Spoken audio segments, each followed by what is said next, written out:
Muy buenos. Bueno, hoy día vamos a desarrollar principalmente el tema de cólera y salmonelosis. Vamos a empezar con la parte de cólera. La ubicación temporal del cólera en la historia y en la humanidad están descritos en la China, en la India y en la parte de la Grecia clásica. En 1815 a 1817 existe el primer registro histórico, ¿ya? En las riberas de la India. Fue el primer registro de un brote de cólera.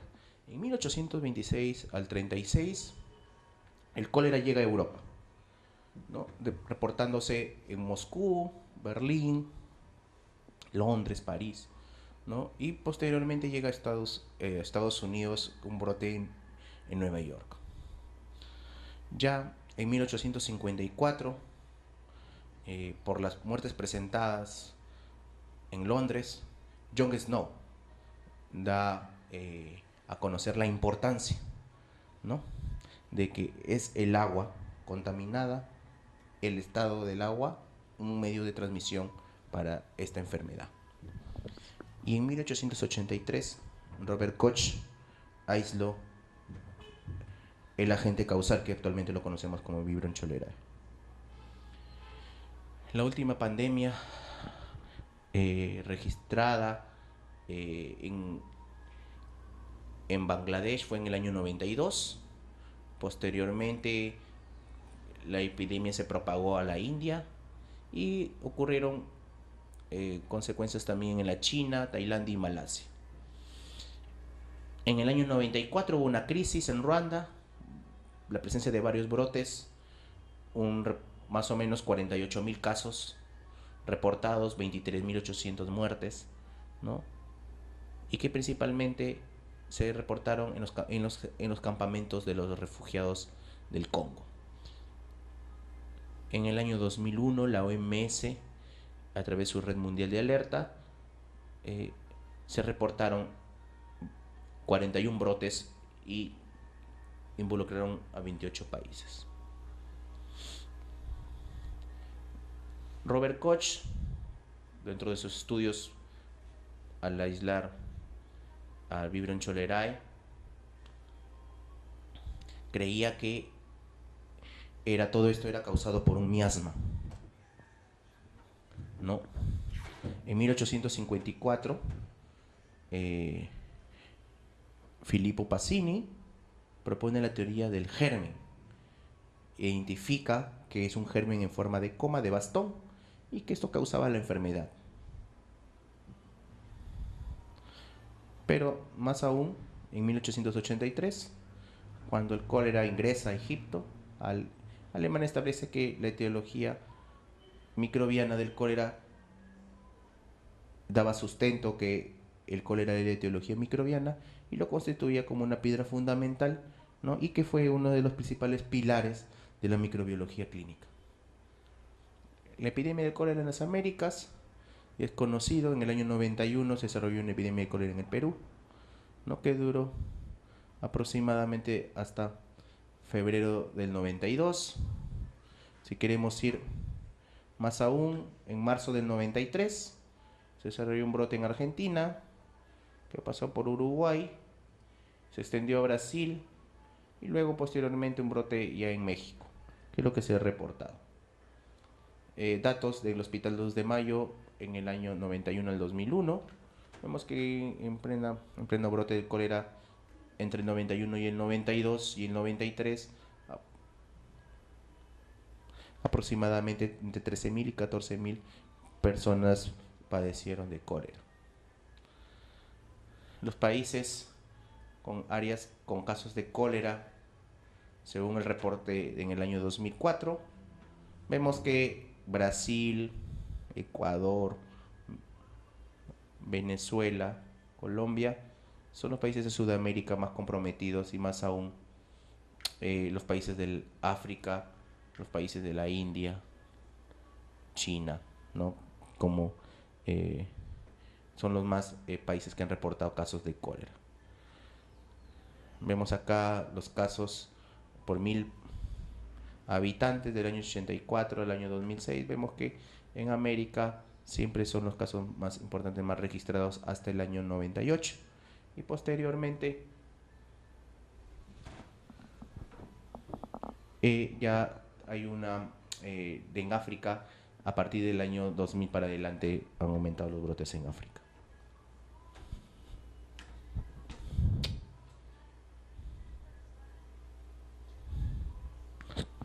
El patógeno es de la familia Vibrionaceae.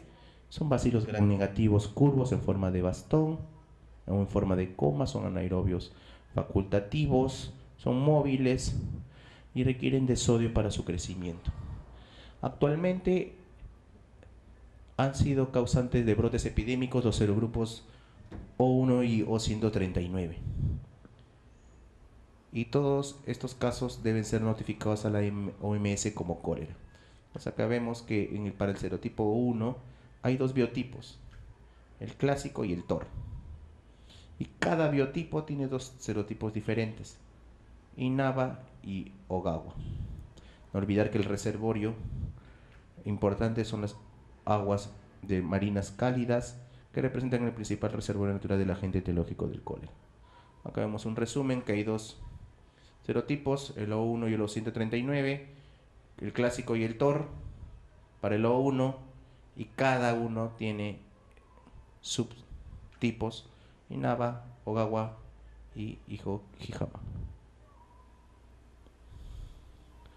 Entre los factores ambientales son importantes, sí, cambios en la temperatura superficial del agua, la proliferación de nutrientes del fitoplancton, del zooplancton, y brotes de cólera cuando hay un aumento de las inundaciones como desastre natural, como ciclones y terremotos.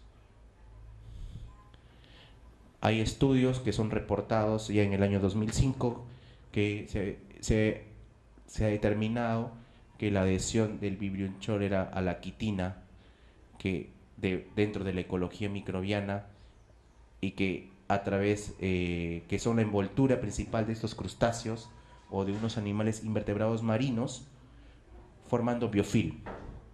Esta superficie de adhesión va a favorecer la supervivencia ambiental del cólera en estos microorganismos invertebrados y crustáceos, que viene a ser una fuente importante, una fuente muy importante para la transmisión del cólera con estos animales marinos. Vemos acá, estas son muestras sobre la superficie de crustáceos, que lo pueden encontrar en esta referencia bibliográfica, y vemos que estudios de crustáceos, vemos que haciendo controles no hay nada sobre la superficie, pero a las 4 horas, como la adhesión formando biofilm, en estas poblaciones marinas se ve que es importante en la ecología marina y la relación con el cólera. El periodo de incubación es de 12 hasta 5 días, y la dosis infecciosa para digamos, el O1 se estima que es 10 a la 5, 10 a la 8, ¿no? Dosis infecciosa es necesaria en pacientes que tienen aclorhidria, que usan, digamos, inhibidores de bomba de protones. Solo se necesita una carga bacteriana de 10 a la 3. Dentro de la transmisión, el agua con una dosis infectiva de 10 a la 6 microorganismos, alimentos 10 a la 3, persona a persona no se ha reportado, y como reservorios principales que ya vimos es el hombre y el agua. Entonces, lo principal es que estas bacterias tienen que sobrevivir al ácido gástrico para que puedan llegar al intestino delgado. El cólera son muy sensibles al ácido gástrico. Rápidamente, con un pH menos de 2.4, el parásito, la bacteria no muere, la bacteria. Los organismos, digamos, pueden sobrevivir durante el tránsito del estómago debido a alimentos o al consumo de medicamentos como inhibidor de bomba de protones que favorece la clorhidria. o huéspedes inmunocomprometidos, o un vaciado gástrico rápido, que también pueda favorecer a la patogenia de la enfermedad, o la presencia de un gran inóculo que también nos puede ayudar a que sea un factor importante para el desarrollo del cólera. Los factores de virulencia son las tres principales, son los pili, las hemaglutininas y las proteínas, que son semejantes a las porinas, que son los que intervienen en el desarrollo del cólera. El factor de virulencia más importante es la toxina que tiene el cólera, ¿no? Que esta tiene toxina del cólera que tiene dos subunidades, una subunidad A, sub 1 y 4 subunidades B. Estas subunidades, al ingresar dentro de la célula epitelial del enterocito, se dividen tanto la subunidad A en A1 y A2. El A1 que va a intervenir indirectamente estimula, activa la adenilciclasa, que esto va a activar el ATP y que va a disminuir la recaptación de sodio y va a favorecer la salida de cloro y de bicarbonato. Entonces, esto es el mecanismo por el cual participa en la fisiopatología del cólera. Vemos acá igual la patogenia. La subunidad B se une a la superficie de los enterocitos. Esto es recibido por un gangliósido. El A1 y el A2 igual se cinde dentro de la célula del enterocito. El A1 es la enzima activa. El A1 va a catalizar el ADP, ATP, y esto va a permitir la inhibición de la reabsorción de sodio y el aumento de un aumento del flujo de cloro al exterior que produce, que esa es la fisiopatogenia del cólera. Las manifestaciones: choque hipovolémico, acidosis, vómito, diarreas, que son las principales. Vemos acá, estas son fotos, este es del Hospital 2 de Mayo, en un brote de cólera. Estos son tomados en el brote de África que ha habido, ¿no? Entonces, una foto de un libro, niños con cólera. Entonces, clínicamente tenemos que nosotros evaluar el estado de hidratación del paciente cuando estemos ante un paciente caso sospechoso de cólera, ¿no? Tenemos que ver si el paciente tiene deshidratación leve, moderada, severa.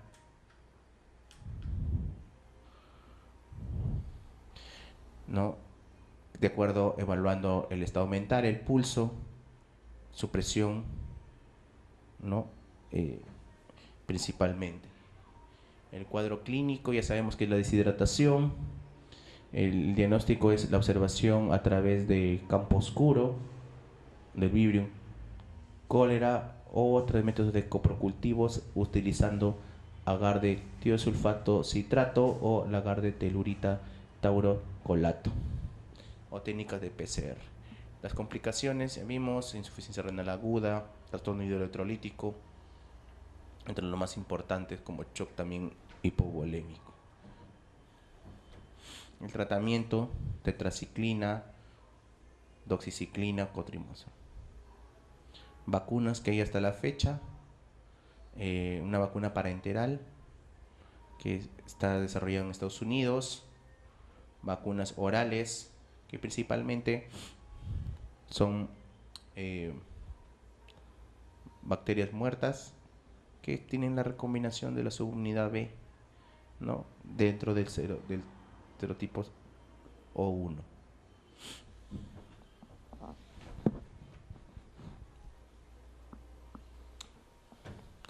Vamos a ver ahora lo que es Salmonella. Bueno, Salmonella es dentro de la familia Enterobacteriaceae.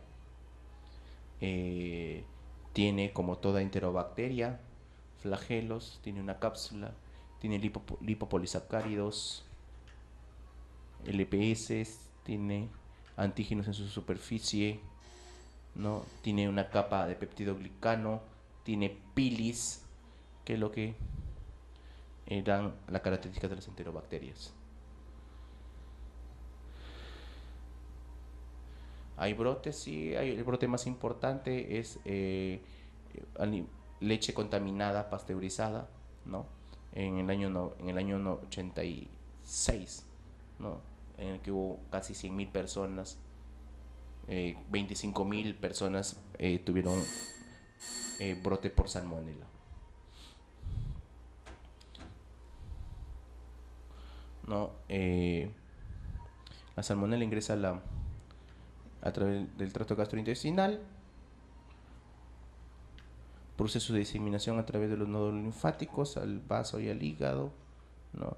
En, llega al enterocito, ingresa al enterocito porque es intracelular, produce cambios en su formación o su diseminación a través de vía hematógena. Vemos acá cómo ingresa salmonela, ingresa, altera la actina, produce ruptura dentro de las funciones, dentro de las uniones junction, ¿no? Y ingresa dentro del macrófago. El 75% de todas las infecciones causadas por salmonela son por gastroenteritis. El 10% producen bacteremia, fiebre entérica el 8% o una infección metastásica el 5%. Las gastroenteritis, que son las más importantes del cuadro clínico, su tiempo de incubación es hasta de 48 horas. La presentación, náuseas, vómitos, diarrea y fiebre, ¿no? Y que la resolución de la diarrea sin tratamiento puede ser hasta de una semana. El diagnóstico sospechando una gastroenteritis por salmonela es a través del coprocultivo. Y el tratamiento generalmente es a través de reposición de pérdidas de líquidos, pero no hay indicación de terapia antibiótica. Ya vemos que en una infección primaria van a los nódulos linfáticos, al sistema reticuloendoteliano de replicación y hay tres formas de presentación. Si hay bacteremia, o esto puede pasar a la infección intestinal, o puede producir perforación, o durante la perforación puede ser una bacteremia por traslocación, ¿no? O puede haber enfermedad metastásica que se puede deber al hueso, produciendo osteomielitis, artritis sépticas o infecciones del tracto urinario. Los factores de riesgo, de acuerdo por ubicación, no tenemos que un factor de riesgo para hacer endocarditis por salmonela tiene que haber una enfermedad prevascular existente, el factor de riesgo para hacer una neumonía por salmonela pulmonar, una neumonía por salmonela tiene que tener una neoplasia de fondo o una alteración estructural pulmonar. Para hacer osteomielitis por salmonela tiene que tener alguna inmunodeficiencia del tejido conectivo como lupus, enfermedad de células falciformes, ¿no? Y la clínica y los compromisos generalmente de los osteomielitis son fémur, húmero, compromiso de vértebras lumbares.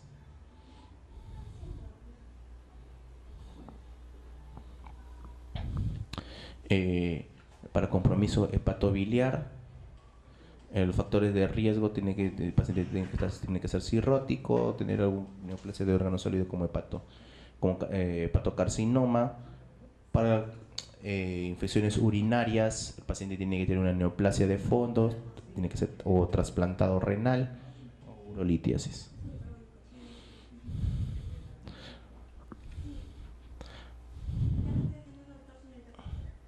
Ya.